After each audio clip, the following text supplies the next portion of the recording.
melakukan aktivitas dengan sebaik mungkin. Amin. Amin. Amin Allah. Pertama-tama, marilah kita panjatkan puja dan bersyukur kehadirat Allah Subhanahu wa taala yang telah memberikan kepada kita semua nikmat Islam, nikmat iman dan nikmat ihsan, sehingga kita semua dapat berkumpul dalam acara yang penuh mulia ini. Salawat serta salam marilah kita curahkan, aturkan kepada junjungan Nabi kita, Nabi besar Muhammad SAW, yang telah membawa kita semua dari zaman kegelapan menuju zaman yang terang benderang hingga saat ini. Semoga kita semua yang merupakan umat dari beliau diberikan syafaat oleh beliau di hari kelak. Amin amin amin ya rabbal alamin. Amin Allah. Para jamaah sekalian yang dirahmati oleh Allah Subhanahu wa taala. Sebelum saya izin memperkenalkan diri, izin memberikan tausiahnya. Izinkan saya untuk memperkenalkan diri. Nama saya Basil Basili. Saya merupakan santri dari Pondok Pesantren Huruf Hidayah dari Magelang, Jawa Tengah. Alhamdulillah, pada kesempatan kali ini saya diamanahkan, dipercayakan oleh ketua dari Masjid Nurul Aini ini untuk dapat memberikan ilmu-ilmu tausiah yang saya miliki. Baik para jemaah yang dirahmati oleh Allah Subhanahu wa taala, kita saat ini sedang memasuki bulan Ramadan yang penuh berkah ini.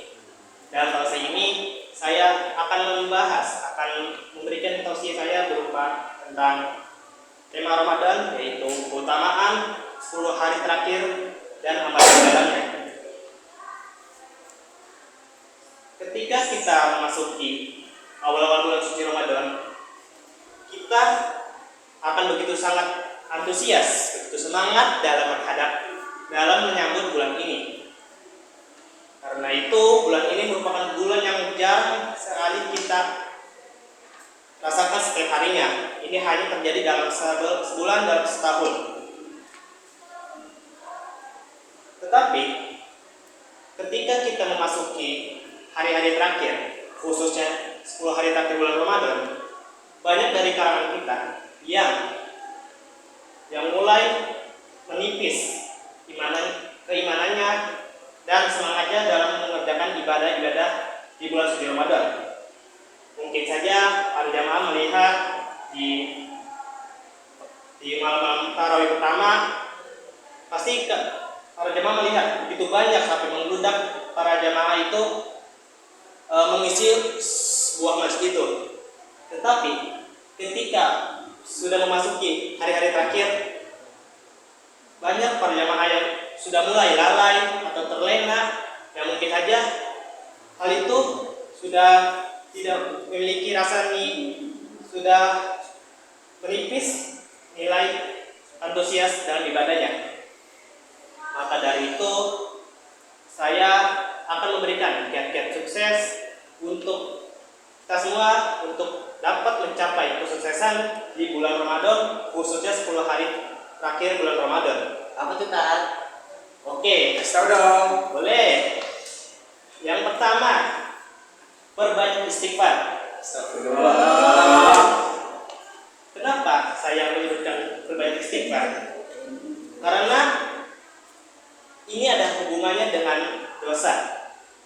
Kita sebagai manusia ini tentu saja dalam melakukan aktivitas sehari-hari tak mungkin kita terlepas dari namanya dosa, baik itu cuma sekecil apapun itu. Nah, dosa yang kita lakukan ini akan sangat mempengaruhi kita dalam menjalankan ibadah-ibadah yang kita lakukan. Malah ibadah-ibadah yang dahulunya kita sering lakukan makin lama makin hilang, bahkan udah nggak dikerjain sama sekali. Itu karena diakibatkan oleh dosa. Mungkin dosa yang paling banyak, yang paling kita sering lakuin dalam seharinya itu ghibah. Tentu dari kita semua kayaknya sulit ya untuk melepas dari namanya ghibah. Suka ghibah kan?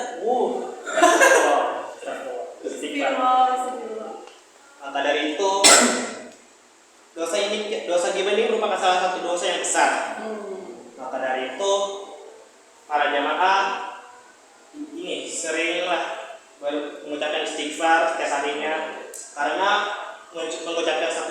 saja itu sudah bisa memberantas atau menghapus dosa-dosa meskipun tidak banyak ya. Meski misalkan dosa ghibah mungkin bernilai 50, ketika kita mengucapkan istighfar itu bisa lebih dari 50, entah itu 100 ataupun 140. Jadi pahala dong Kak. Betul itu. Lalu yang kedua yaitu bertawakal kepada Allah. Nah, tawakal sendiri yaitu berserah diri kepada Allah atas segala upaya dan urusan kita. Kita dalam beribadah itu ataupun beraktivitas, kita harus sangkut pautkan dengan izin Allah. Karena ketika kita menjalankan itu semua, kita tidak bisa hanya mengandalkan kepedean, mengandalkan pengalaman atau ilmu kita. Karena seperti yang sudah tertera di dalam Al-Quran, Allah berfirman yang kurang lebih bahwasanya manusia itu diciptakan dalam kondisi yang lemah. Maka dengan ada statement dari Allah itu, kita tidak boleh sombong apa yang telah kita raih. Mungkin yang sangat sulit digapai orang, pasti ada titik masanya bahwa si manusia itu akan lemah dalam meraih sesuatu. Pasti mungkin para jamaah ketika lagi sedang menanjak performa di dalam tempat kalian, pasti ada masanya kalian diuji oleh Allah untuk ini, agar supaya kalian tuh bisa belajar merendah hati dan tidak sombong. Lalu kiat yang ketiga yakni husnuzon kepada Allah. Husnuzon ini ialah berprasangka baik kepada Allah. Para jamaah sekalian, apabila dari kita berpikir buruk kepada Allah, itu hasilnya akan buruk yang akan kita terima. Sebaliknya, apabila kita berprasangka baik kepada Allah, justru itu pikiran-pikiran kita itu hasilnya akan baik kepada diri kita. Para jamaah sekalian, bulan Ramadan ini merupakan grand finalnya Ramadan, puncak-puncaknya Ramadan. Layaknya kita seperti nonton final sepak bola yang mungkin gol, Takbiran nanti sana Madrid ya? Ya. Tentu di dalam sebuah partai final itu tidak mungkin kan si suatu tim itu melakukan hal yang berusaha untuk latihan yang malas-malasan. Pasti semua tim ketika sudah mencapai final pasti membidik suatu trofi yang mungkin itu bisa menjadi suatu sejarah yang tak akan bisa diulang lagi. Maka dari itu di hari-hari terakhir ini, yuk kita tingkatkan ibadah-ibadah kita yang tadinya malas-malasan, mungkin tidak awalnya sholat duha, tetapi ketika memasuki hari-hari terakhir, sholat duha itu sudah menghilang, sudah tidak dilaksanakan lagi. Karena kita tidak tahu, mungkin saja bulan Ramadan ini merupakan bulan Ramadan terakhir kita dalam hidup kita. Apalagi bulan ini kan ada waktu yaitu Qiyamul Lail atau Lailatul Qadar, di mana ini itu waktu yang lebih baik dari sebulan. Kita tidak perlu usia panjang-panjang seperti nabi-nabi terdahulu, sebut saja seperti Nabi Adam, Nabi Idris dan lain sebagainya. Kita hanya umat Rasulullah yang berumuran pendek, kita cukup dalam setahun aja udah bisa melampaui pahala-pahala atau kegiatan yang dilakukan oleh Nabi Adam. Para jamaah sekalian, itulah tausiah saya yang dapat saya berikan kepada para jamaah. Kurang lebihnya mohon maaf. Wassalamualaikum warahmatullahi wabarakatuh. Waalaikumsalam warahmatullahi wabarakatuh. Boleh kepada para jamaah, jika ada yang hendak bertanya, boleh kalian lontarkan, insya Allah akan saya jawab. Saya Pak Ustadz. Boleh, Fitri? Mau nanya Pak Ustadz, tadi kan ghibah itu kan salah satu dosa besar. Nah, bagaimana kalau kita menggibah nih misalnya ya. Nah, ternyata tuh orang yang kita gibahin itu memang kenyataannya seperti itu dan berakhlak buruk. Nah, apakah itu ada sisi positifnya atau tetap menjadi dosa besar, Pak Ustaz? Baik, terima kasih. Ya, seperti yang telah saya jelaskan, ghibah ini merupakan dosa yang besar ya, dosa yang mungkin lebih besar. Mengapa? Apakah kita lakukan ghibah dengan kenyataan keburukan orang itu? Apakah ada sisi positifnya? Tentu saja tidak, karena bagaimanapun juga keburukan dari orang tersebut tak boleh kita umbar-umbarkan kepada orang lain. Kita karena bisa saja ketika Anda mengumbarkan dosa atau keburukan orang tersebut ke orang lain, ditakutkan itu menjadi suatu dosa jariah. Jika kalian amit-amit meninggal dalam kondisi dosa jariah ini, ditakutkan di dalam kubur nanti kalian disiksa kubur itu sebanyak-banyaknya. Berarti masih ngalir ya kalau kita udah mati ya? Betul, karena arti jariah sendiri itu artinya mengalir. Oh. Karena tak ada habis-habisnya sampai hari kiamat disampaikan kepada kita. Bagaimana? Kalau ini Pak Ustadz, apa ya? Kalau misalnya nih ya, ada orang udah meninggal nih ya. Ya. Nah, misalnya dia meninggalkan hutang Pak Ustadz. Sorry ya, meninggalkan hutang. Misalnya tuh hutangnya tuh nah yang ditinggalkan itu istrinya, sedangkan istrinya itu tidak bekerja. Istrinya tidak bekerja, anaknya masih kecil. Ya. Nah, apakah itu bisa diikatkan secara begitu saja atau menjadi tanggung jawab dari istri dan anaknya atau keluarga dari yang sudah meninggal ini, Pak Ustaz? Baik. Kalau boleh tahu, ini seumpama suaminya apakah sudah meninggal atau bagaimana? Tercerai? Masih bersuami, suami istri itu sakit terus meninggal. Dan meninggalkan hutang, misalnya kreditan motor belum lunas, hutang di bank. Tapi istrinya nggak bisa nanggung. Iya, karena ibu rumah tangga dan meninggalkan anak kecil. Oh, baik. Terima kasih atas pertanyaannya. Bagaimana sikap ataupun bagaimana pandangan Islam melihat pandangan seperti ini? Ketika suami itu sudah meninggal, terus istrinya mungkin tidak mempunyai pekerjaan yang bisa melunasi utang itu, sebaiknya itu tetap menjadi sebuah hal yang terikat. Sebisa mungkin si para keluarga yang terikat, baik di keluarga sepupu ataupun keluarga lainnya, itu sebisa mungkin membantu para yang ditinggalkan ini untuk melunasinya. Tapi kita juga berharapkan bahwasanya si yang memiliki utang itu ya bisa memaklumi atau mengikhlaskan. Ya, karena mengikhlaskan itu jauh lebih baik daripada kita menerima. Siapa tahu yang si peminjam utang ini, yang misalkan si pemilik utang ini ikhlas terhadap utang yang ininya, itu menjadi suatu ibadah, suatu amal kepada dia, yang mana nggak rugi sama sekali. Toh kita yang hidup di dunia ini nggak selamanya, nggak sampai, belum tentu nggak sampai 1000 tahun. Jangan 1000 tahun kan, 100 tahunnya belum tentu. Iya, betul.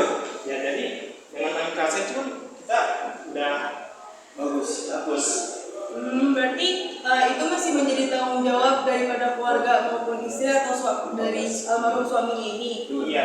Nah, menurut pandangan Islam, apakah suaminya ini di dalam kubur akan mendapatkan siksaan atau itu akan menjadi urusan almarhum dengan Allah Subhanahu Wa Taala? Baik, pertanyaannya, bagaimana pandangan Islam melihat kondisi seperti ini? Kita harus juga melihat bagaimana niat dari si mayit ini. Apabila si mayit ini berhasad untuk tidak membayarnya dan udahlah cukup ya di dunia ini pada Langsung urusan aja mangkir.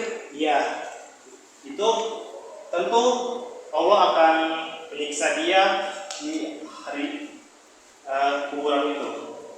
Tetapi si mayit ini memiliki niat untuk beribadah, cuma memiliki untuk bayar utang, tetapi tidak sanggupnya, insya Allah juga memaklumi karena kan ya kondisi atas kemiskinan atau kekayaan itu sudah menjadi ditentukan oleh Allah. Yang penting niatnya. Dan juga apabila Allah tuh sebenarnya sayang banget sama kita. Iya betul. Betul. Masya Allah. Nih, jika kita memiliki niat baik, padahal cuma niat doang nih, belum ngelakuin, misalkan ya saya hari ini mau bersedekah, nah itu sudah menjadi mendapatkan pahala itu.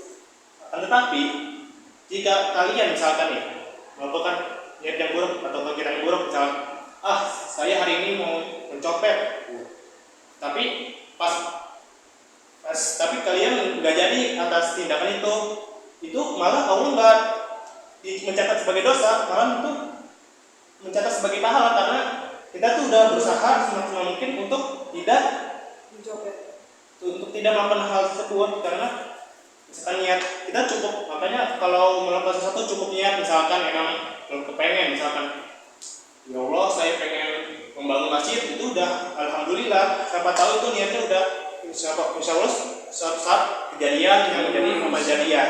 Mantap. Begitu. Terima kasih Pak Ustadz atas penjawabannya. Ya Pak Ustadz, Boleh? boleh diterangin sedikit tentang malam Lailatul Qadar?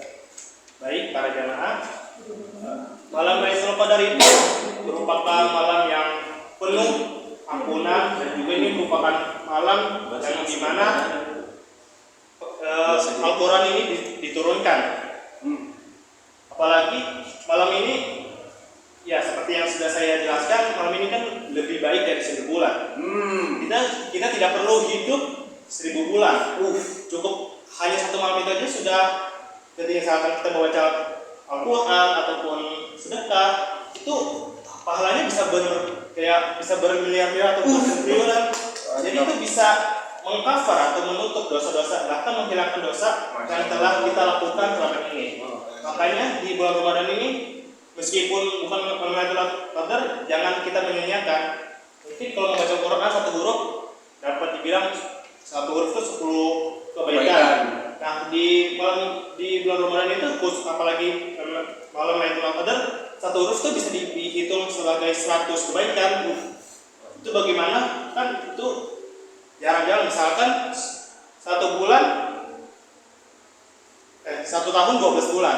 Mungkin misalkan kita baca satu huruf per bulan nih, 10 kali 12 120. apalagi itu kan 12 ya.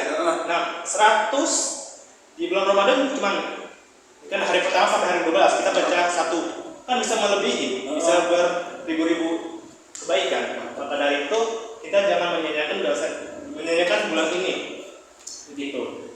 Nah, terus biar ketahuan ini malam Lailatul Qadar itu ada nggak Ustaz tanda-tandanya atau apa? Oh baik. Untuk mengetahui bagaimana merasakan malam Lailatul Qadar itu bisa dapat kita rasakan dengan cara apa? Yaitu dengan kita melakukan kegiatan ibadah-ibadah yang benar-benar sungguh, yang yang niatnya benar-benar khusyuk gitu kepada Allah. Nah, di mana ketika kita memasuki malam tersebut, pasti ketika para jamaah membaca Quran itu pasti ada suatu angin sejuk gitu, yang dimana kayak seakan-akan dunia ini ya tenang gitu, nggak ada beban gitu. Seakan-akan kayak dunia kayak alhamdulillah ini tenang gitu lah. Jadi beda dari malam yang lain ya. Iya. Walaupun ada tugas dia beban gitu, Ada tenang. Iya. Pantes, lagi banyak tugas sekolah ini. Iya. Ada buat tesnya. Ya cukup Ustaz. Oke, terima kasih Pak Ustadz. Baik, terima kasih para jemaah. Sekian dari saya, kurang lebihnya mohon maaf. Wassalamualaikum warahmatullahi wabarakatuh. Wah.